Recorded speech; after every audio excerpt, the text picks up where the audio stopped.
Hello student, welcome back to my channel कॉम से गीता। तो आज का हमारा जो टॉपिक है रविंद्रनाथ टैगोर हैं, जो बहुत ही ज़्यादा एग्जाम के लिए इम्पोर्टेंट है। तो यहाँ पर सारे स्टूडेंट बहुत अच्छे से ध्यान से समझिएगा और बहुत ध्यान से। तो यहाँ पे सारी पुस्तकें जितनी भी हैं, पेंटिंग्स वो हैं, सब सब आपको यहाँ पर मिलेगा। ठीक है, तो ये आपका इससे पहले मैंने आपके कलाकार 4 कलाकार कंप्लीट करा दिए हैं, तो उसको भी बहुत अच्छे से पढ़िएगा। एग्ज़ाम में तो आना ही आना है। ऐसा नहीं है कि मतलब बिल्कुल नया ही आ जाए। पुराने भी आते हैं आर्टिस्ट, ऐसा नहीं है, पुराने भी आते हैं, क्योंकि शुरुआत जो करी है वो इन लोगों से ही, कलाकार से हुई है। तो ये तो इनके आर्टिस्ट तो ये वाले आने ही आने हैं। ठीक है, बाकी जो नए आएंगे उसको भी कराएंगे। अभी आप आधुनिक चल रहा है, बंगाल शैली चल रहा है, तो उसको आप करिएगा। ठीक है, तो अभी आधुनिक चल रहा है तो उसको कंप्लीट कराते हैं पहले। चलिए तो फिर स्टार्ट करते हैं। सारे स्टूडेंट एक बार शेयर भी कर दीजिएगा। आप लोग शेयर नहीं करते हैं, शेयर भी कर दीजिएगा। और दूसरी चीज़ है कि यहाँ पर जितने भी स्टूडेंट हैं, जाते जाते लाइक भी कर दिएगा। बहुत सारे स्टूडेंट भूल जाते हैं। चलिए तो यहाँ पर है आपका, पहले देखते हैं। रविंद्रनाथ टैगोर है तो सभी लोग जानते हैं। पहले इनके जन्म की याद करते हैं। देखो जन्म है तो यहाँ पर सभी लोग जानते हैं कि इनका जो जन्म है वो 1861 है। ठीक है, और इनकी जो मृत्यु हुई थी वो यहाँ पर 7 अगस्त को 1941 में हुई थी। यानी कि जो उनका टाइम पीरियड है वो यानी कि 1861 से 1941 हो जाएगा। बाकी इनका मंथ याद करने की इतनी ज़्यादा ज़रूरत नहीं है, इतना एग्ज़ाम में पूछा भी नहीं जाता है।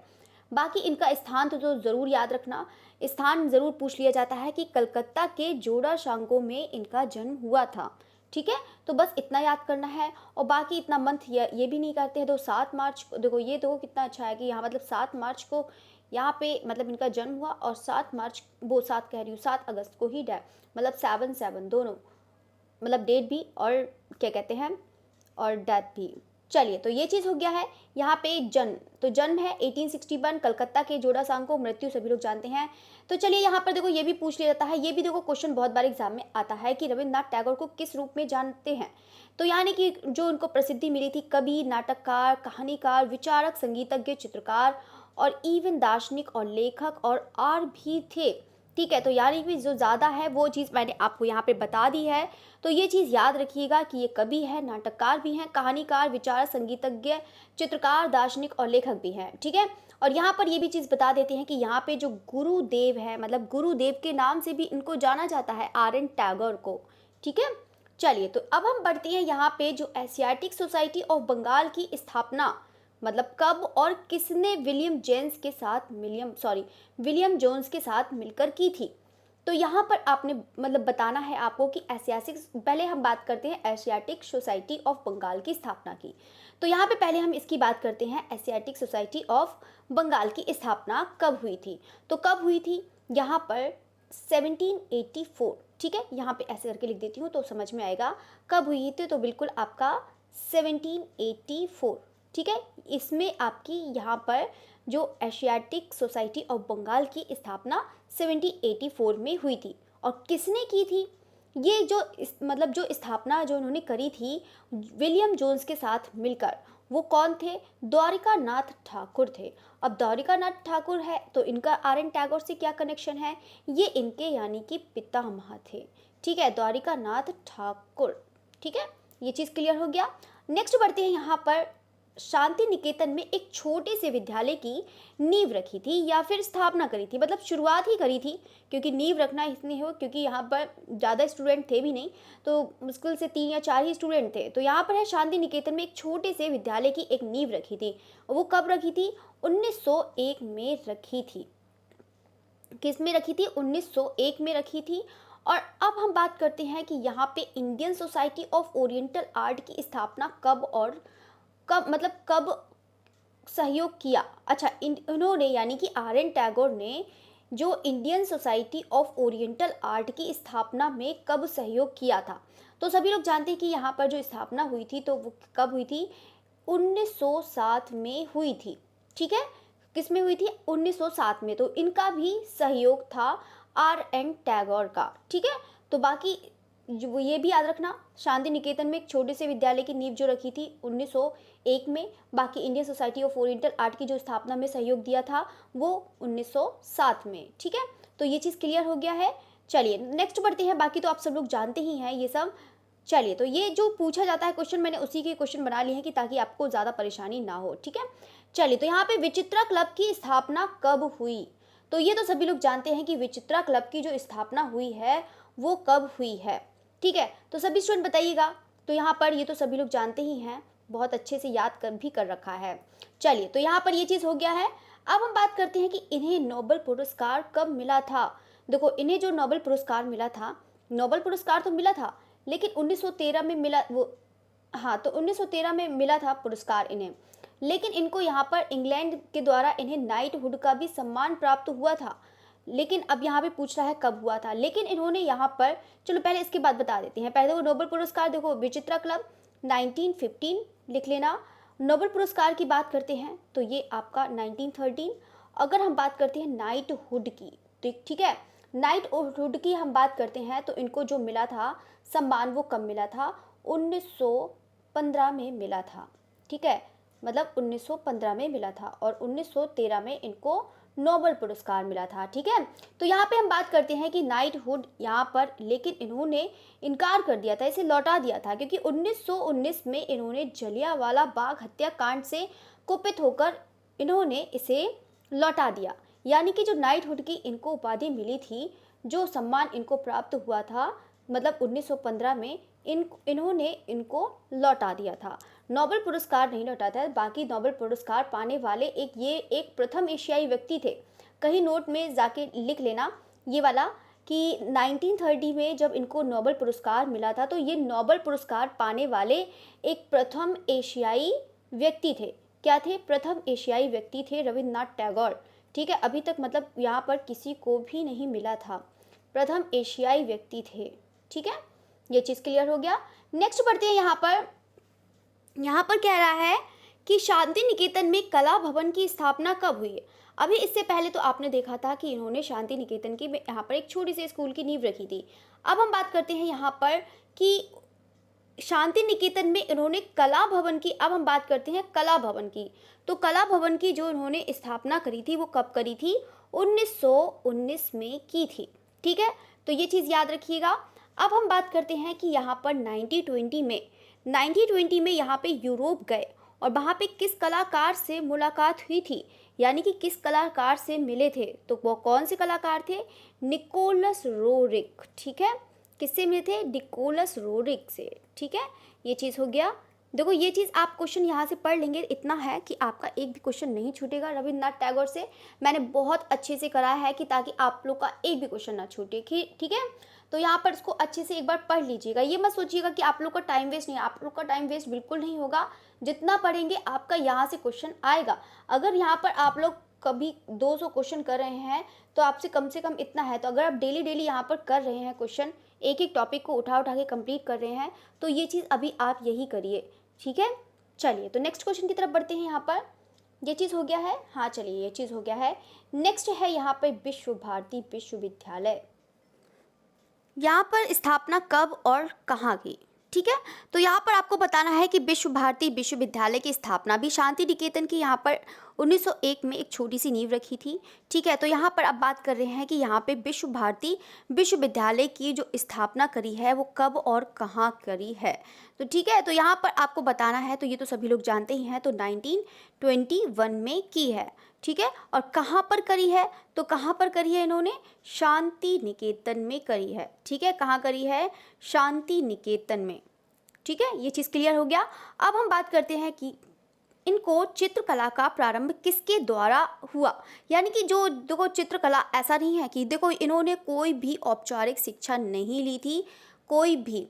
ठीक है, ये अपने आप से खुद से बनाना सीखे थे। जैसे कि बहुत सारी कटिंग कर लेते थे कविताओं की, बहुत सारा, तो स्केचेस भी कर करके उसमें बहुत ज़्यादा है, तो उनको ये वर्क करते करते खुद से आ गया था वर्क करना। ठीक है, तो यहाँ पे चित्रकला का प्रारंभ किसके द्वारा हुआ था, तो ये बता देते हैं इनका पांडुलिपि, जो पांडुलिपि की संशोधन होती है, संशोधन तो समझ रहे होंगे ना, पांडुलिपियों की यहाँ पर जो संशोधन में इन्होंने जो किया था उसी से, जैसे कविताओं को, जैसे कविताएं होती हैं उसकी जो पिक्चर्स होती हैं छोटी छोटी, उसमें कटिंग करा, तो उसी से मतलब देखते ही देखते उनको खुद से आ गया। ठीक है, तो यहाँ पर आप लोग देख सकते हैं।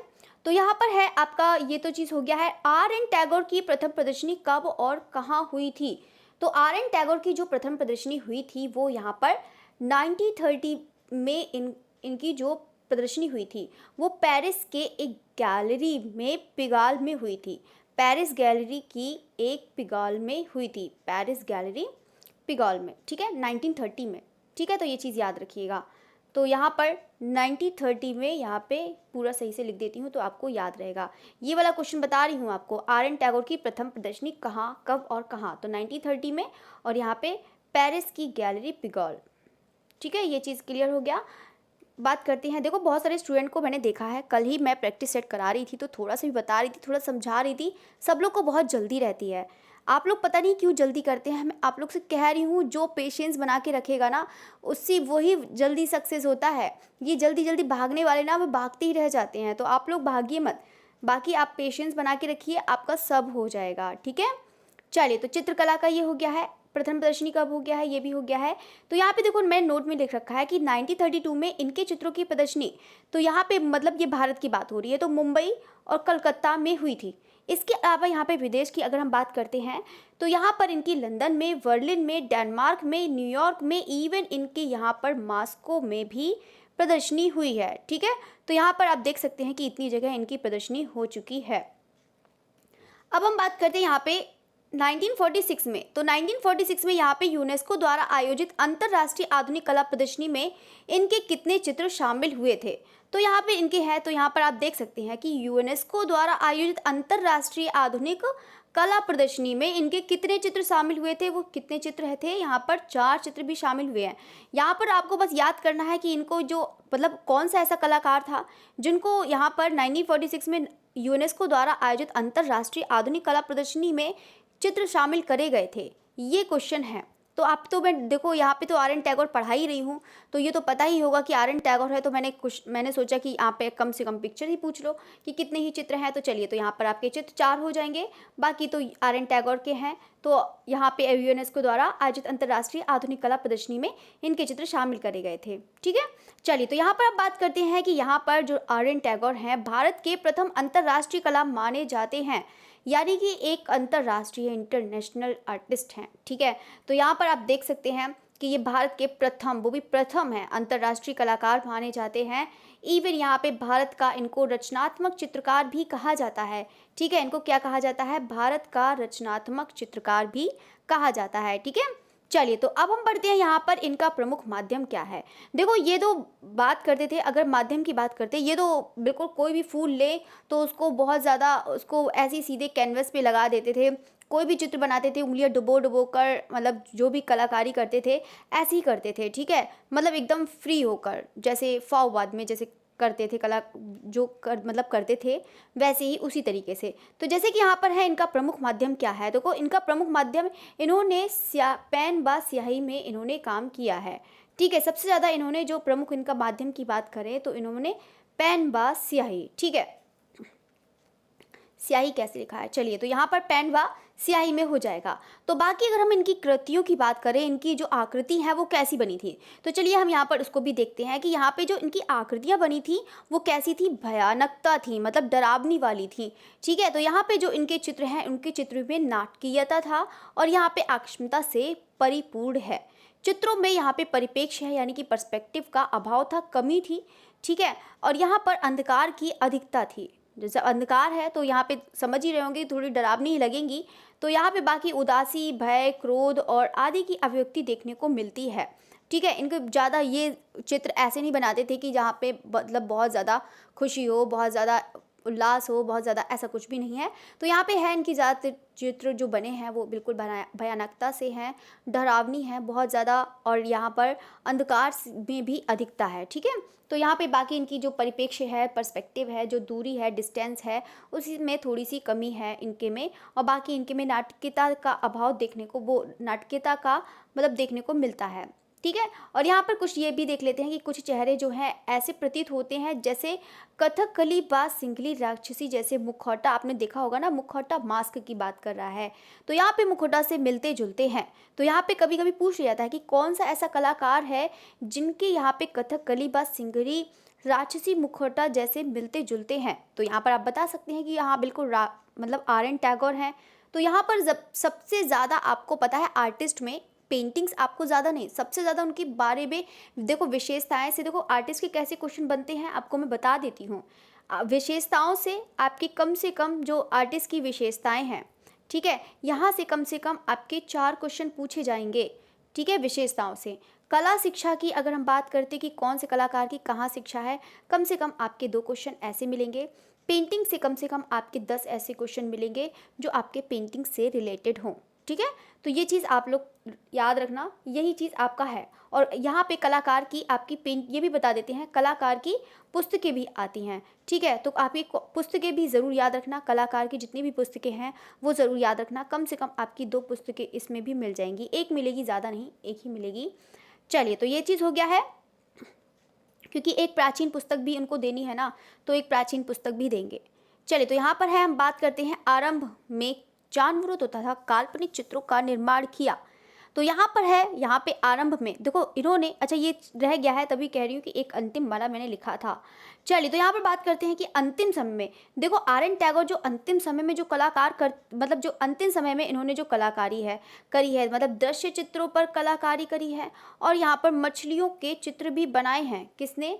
मछलियों के चित्र, मतलब अंतिम समय की बात कर रहे हैं, ठीक है। तो पहले तो अंतिम समय में यहाँ पे जीव जंतु के यहाँ पे जो चित्र बनाए हैं, और यहाँ पे आरंभिक में इन्होंने कैसे चित्र बनाए हैं कि जानवरों के चित्र बनाए हैं, और काल्पनिक दृश्य भी इन्होंने बनाए हैं, काल्पनिक इमेजिनेशन वाले, ठीक है।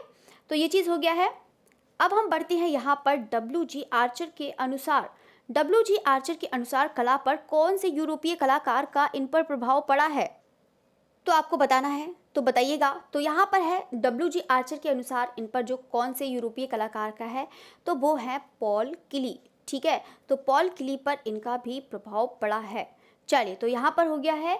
बाकी हम बात करते हैं कि यहाँ पे मुल्क राज आनंद है, तो मुल्क राज आनंद के अनुसार यहाँ पर किसका प्रभाव था, तो सबका अपना अपना अलग अलग प्रभाव है, सबने अपना अलग अलग बताया है, ठीक है। तो यहाँ पे मुल्क राज आनंद ने यहाँ पर बताया है कि इनके ऊपर, यहाँ पे आर.एन. टैगोर के ऊपर यहाँ पे साल्वाडोर डाली का प्रभाव पड़ा है, यहाँ पे पिकासो का भी पड़ा है, इवन यहाँ पर मुंक है, मुंक जैसी भी कलाकृति करते थे, और इवन यहाँ पे मोदिग्लियानी भी करते थे। सारे स्टूडेंट कमेंट करके बताइएगा कि यहाँ पे डाली, पिकासो, मुंक, यहाँ पे मोदिग्लियानी ये कहाँ के कलाकार हैं। बाकी तो पूरा मैंने आपको वेस्टर्न भी पढ़ा दिया है, एक भी वेस्टर्न का चैप्टर नहीं बचा होगा जो आपको मैंने नहीं पढ़ाया है, ठीक है।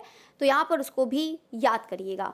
हाँ, अभी आपका कोबरा मंडल भी रह गया है थोड़ा सा वेस्टर्न का, उसको भी कंप्लीट करा देंगे। तो यहाँ पे चलिए जल्दी जल्दी करा ही देते हैं आपका। चलिए, तो यहाँ पर है, अभी तो आपको मैं स्टार्टिंग में जो बहुत ज़्यादा इंपॉर्टेंट है, अभी तो मैं धीरे धीरे चल रही हूँ, अभी तो मैं कम से कम 5-5 आर्टिस्ट लेकर आपके शॉर्ट क्वेश्चन बनाकर आपको करवा दूँगी, ठीक है। तो आपका बंगाल शैली भी करवा दूँगी। चलिए, तो यहाँ पर ये चीज़ हो गया है। अब हम बात करते हैं, किसकी बात करते हैं, चलिए, तो यहाँ पर हो जाएगा आर.एन. टैगोर के यहाँ पर है। तो इन्होंने लगभग कितने, अच्छा ये है, ये हो गया है, इन्होंने लगभग कितने चित्रों की रचना करी। अब इन्होंने लगभग यहाँ पे आर.एन. टैगोर ने 2500 चित्रों की यहाँ पर रचना करी है, ठीक है। और यहाँ पे चलिए नोट में देख लेते हैं कि आर.एन. टैगोर ने भी चित्रों को इरेजर्स भी कहा है, देखो इनके हैं इरेजर्स भी कहा है, इरेजर, ठीक है। तो यहाँ पर है, इनकी कला को परिष्कृत बाल कला भी कहा है, यानी कि जो है इनकी जो कला है, मतलब जो है कि मतलब बच्चों जैसी कला है, मतलब ये है कि ये नहीं कह सकते हैं कि मतलब बच्चों जैसी, मतलब है उनका ऐसी कला दिखती है, ठीक है। चलिए, तो यहाँ पर है, यहाँ पर चलिए तो जल्दी से बताइएगा कि किसने, मतलब किसने ये कहा था कि नॉट, अरे हाँ, नॉट चाइल्डिस्ट, ठीक है, ये किसने कहा था, सभी स्टूडेंट बताइएगा। नॉट चाइल्डिस्ट, और ये आपका चाइल्डिस्ट, ठीक है। तो आपका किसने ये कहा था, नॉट चाइल्डिस्ट बट चाइल्डिस्ट, ठीक है, बट चाइल्डिस्ट, बताइएगा, नहीं but child, not childish but child like, हाँ बट चाइल्ड लाइक ये था। चलिए, तो यहाँ पर है, आपको बताना है कि नॉट चाइल्डिस्ट, और यहाँ पर बताना है, दो चला भी गया। चलिए, तो बताइएगा किसने कहा है। तो यहाँ पर सभी लोग जानते हैं, यहाँ पे नॉट चाइल्डिस्ट बट चाइल्डिस्ट, ठीक है, ये किसने कहा है, तो सभी लोग जानते ही हैं, तो ए.के. स्वामी ने कहा है। तो कब ये चीज़ मैंने लिखा नहीं है, तो सभी लोग याद रखिएगा, ए.के. स्वामी, ठीक है। तो ए.के. स्वामी ने इनकी कला के बारे में यही चीज़ कहा था, not childish but child like, ठीक है, तो ये भी याद रखना, ये भी इम्पोर्टेंट है। चलिए, तो ये भी चीज़ पॉइंट नोट कर लीजिएगा। चलिए, तो ये चीज़ हो गया है। यहाँ पर बात करते हैं ये वाला, हाँ, आर एन टैगोर को ये बता दिया है। यहाँ पे बाल कला से याद आ गया था, तो मैंने आपको बता दिया था कि यहाँ पे ए के स्वामी ने यहाँ पे not childish but child like ये कहा है ये इनकी कला को, ठीक है। तो ये भी याद रखना, इम्पोर्टेंट था पॉइंट। तो यहाँ पे इनके द्वारा यहाँ पे रचित 2 काव्य, यहाँ पे एक जनगण मन है और तथा यहाँ पे जो है अमार सोनार बांग्ला क्रमशः दोनों, मतलब दोनों ही भारत और बांग्लादेश के राष्ट्रगान हैं। दोनों ही ये जो है, एक जनगण मन ये भारत का है और यहाँ पे अमार सोनार जो बांग्ला में यहाँ पर जो लिखा है, तो ये आपका मतलब दोनों आपका भारत और बांग्लादेश के राष्ट्रगान हैं, ठीक है। तो यहाँ पे इन्होंने 2 मतलब काव्य इन्होंने रचित किया था, ठीक है। ये चीज़ हो गया है। अब हम बात करते हैं यहाँ पर इनकी बुक्स, जो बहुत ही ज़्यादा इम्पोर्टेंट बुक है। तो सबसे पहले हम देखते हैं यहाँ पे गीतांजलि, ठीक है। गीतांजलि है जो इनको यहाँ पर इसी के लिए नोबेल पुरस्कार भी मिला था। यहाँ पे है एक सहज पथ, तो सहज पथ पर बता दो कि यहाँ पर सहज पथ पर जो यहाँ पे किस कलाकार ने चित्रकारी करी थी। सभी स्टूडेंट कमेंट करके बताइएगा कि कौन सा ऐसा कलाकार था जिसने सहज पथ पर, जो रविन्द्रनाथ टैगोर की सहज पथ पर चित्रकारी करी थी। इवन ये भी बताइएगा कि गीतांजलि पर यहाँ पर चित्रकारी किसने करी थी। जीवन स्मृति भी बताइएगा, और मैंने तीनों ही पढ़ाया है, जल्दी से बताइएगा कमेंट करके। तो जीवन स्मृति पर चित्र भी किसने बनाए हैं तो बताइएगा। तो ये तीनों पर ही बनाए हैं, तो ये तो सभी लोग जानते ही हैं, तो जल्दी से कमेंट करके बताइएगा। बाकी गीति वितान है, इनकी ही बुक है। हंगरी स्टोन है, ये भी इम्पोर्टेंट है। गोरा है, ये भी इम्पोर्टेंट है। पर्सनैलिटी है, ये भी इम्पोर्टेंट है। क्रिएट, देखो यहाँ पे जो मैंने लिख रखी है वो सारी इंपॉर्टेंट है, आपको सब लर्न करना है। क्रिएटिव यूनिटी है, सबसे ज़्यादा जो पूछी जाती है, गीतांजलि, सहज पथ, जीवन स्मृति, गीति वितान एंड हंगरी स्टोन एंड गोरा, ये है बहुत ज़्यादा एग्जाम में पूछा जाता है, ठीक है। बाकी है चंडीदास है, विद्यापति है, ठीक है। ये चीज़ हो गया है। बाकी हम बात करते हैं king of dark chamber, most important है ये वाला भी, ठीक है। तो ये वाला भी याद रखिएगा। बाकी है आपका विद्यापति है, रिलीजन ऑफ ए आर्टिस्ट है ये, ठीक है। चलिए, तो ये चीज़ हो गया है। अब हम बढ़ते हैं यहाँ पे इनकी पेंटिंग्स भी आप लोग जानते हैं कि हाँ ज़्यादा इंपॉर्टेंट नहीं है। सबसे ज़्यादा आर एन टैगोर की जो आती हैं बुक आती हैं और इनकी विशेषताओं के बारे में पूछा जाता है। बाकी बस एक एक आर्टिस्ट को इनके बारे में जान लो ये कौन सा है। अगर आप लोग अभी तक कितने लोगों को जानते होंगे, बहुत सारे लोगों को जानते होंगे, क्योंकि इसलिए जानते हैं क्योंकि आप लोगों ने उनके बारे में पढ़ रखा है, उनके बारे में जान चुके हैं, आप लोगों ने उनसे बार बार मिलते हैं, तो उनको तो याद हो ही जाता है, ठीक है। तो इन कलाकार से कोई बात नहीं, चेहरा नहीं, मतलब कोई बात नहीं, मिले नहीं है तो क्या हुआ, बार बार ऐसे पढ़िए तो जान जाएंगे, खुद ही सारे कलाकार को जान जाएंगे। चलिए, तो यहाँ पर पेंटिंग की बात करते हैं। ब्रूडिंग मोस्ट इंपॉर्टेंट है, याद रखिएगा। थके हुए यात्री मोस्ट इंपॉर्टेंट है, बहुत ज़्यादा एग्जाम में पूछा जाता है। प्राचीन कानाफूसी या गॉसिप भी बोल सकते हैं, ठीक है, यहाँ पे बोल सकते हैं, ठीक है। तो ये चीज़ हो गया है आपका प्राचीन कानाफूसी या फिर एंशियंट आपका गॉसिप है जो आपका कानाफूसी है, तो ये चीज़ है, याद रखिएगा। यहाँ पे लाफिंग फेस है, ये भी इम्पोर्टेंट है, ये भी इम्पोर्टेंट है। एंड ए फैंटास्टिक बर्ड है, ये भी इम्पोर्टेंट है, तो इसको भी याद रखिएगा। बाकी इतनी ज़्यादा पेंटिंग नहीं है, सिर्फ 14 ही है जो मैंने इतनी ज़्यादा इंपॉर्टेंट है वो सभी लिखवाई है, ठीक है। तो सब लोग याद कर लेना। यहाँ पे क्रंदन करता हुआ ऊँट है, कूदता हुआ हिरन है, तो उसको भी याद रखिएगा। बाकी हम बात करते हैं साक्षात्कार मतलब आपका इंटरव्यू, ठीक है। तो ये चीज़ है। मशीन मैन है, ये भी इम्पोर्टेंट है। अद्भुत आकृति है, इसको भी याद रखना। यहाँ पर एक डांसिंग गर्ल है, ये भी वेरी इंपॉर्टेंट है। यहाँ पे हेड स्टडी, तो ये भी इम्पोर्टेंट है। यहाँ पे पक्षी युगल है, तो उसको भी याद रखिएगा। एक है आपका लास्ट दाढ़ी वाला आदमी, ठीक है। यहाँ पर जो अपने 14 आपको बताए हैं तो बहुत अच्छे से याद रखिएगा। मुश्किल से आपको 10 से 15 मिनट लगेंगे आपको लर्न करने में, आप आराम से लर्न कर सकते हैं, क्योंकि यहाँ पे आर्टिस्ट को ज़्यादा इतना टफ नहीं होता है लर्न करना। बस उनके बारे में पढ़ लो, 1 मिनट में आपको 2 मिनट में आपका अच्छे से बहुत तैयार हो जाएगा, ठीक है। ज़्यादातर देखो इनकी विशेषताएं देखो यहाँ पे। अगर बाकी मैंने इनको शायद मैंने आपको इनकी कला की शिक्षा के बारे में नहीं बताया था। बाकी इनकी कला शिक्षा की क्या हुई है कि यहाँ पे कलकत्ता में इनकी हुई थी और बाकी ये लंदन ही चले गए थे। इनकी लंदन से ही इनकी जो शिक्षा हुई है वो लंदन से ही हुई है, ठीक है। तो ये चीज़ आपका हो गया है। बाकी तो पूरा बस इतने ज़्यादा, तो इससे ज़्यादा कुछ भी नहीं पूछा जाएगा। बाकी मैंने पूरा कंप्लीट करा दिया ही है आपको। चलिए तो आपकी यहीं पर क्लास ख़त्म करते हैं। देखो इतनी ज़्यादा आपकी क्लास भी नहीं हो पाती है, बस ज़्यादा ही नहीं। रिकॉर्डेड क्लास है अभी तो आपका कर रहे हैं, बाकी मैं 1-1 घंटे की क्लास आपकी ले लिया करूँगी, तो ताकि आपका पूरा ही सिलेबस हो जाए, ठीक है? तो इसको बहुत अच्छे से पढ़िएगा, बहुत अच्छे से करिएगा। बाकी all the best, God bless you. अच्छे से करिएगा, सिलेक्शन लेके आइएगा। Okay, thank you everyone. और जाते-जाते सारे स्टूडेंट लाइक भी करेगा, लाइक करना भूल जाते हैं, ठीक है? इसीलिए देखो मैं आपको मतलब दोबारा बोलने आई हूँ कि मतलब आप लोग लाइक ज़रूर करिएगा, ठीक है? और बाकी शेयर तो करते नहीं है, शेयर भी कर दीजिएगा तो ज़्यादा अच्छा रहेगा, ठीक है? चलिए ओके, और कमेंट भी ज़रूर करिएगा। अगर आपको कोई भी प्रॉब्लम है, कुछ भी है, तो आप लोग कमेंट करके ज़रूर बता सकते हैं। Okay, thank you everyone.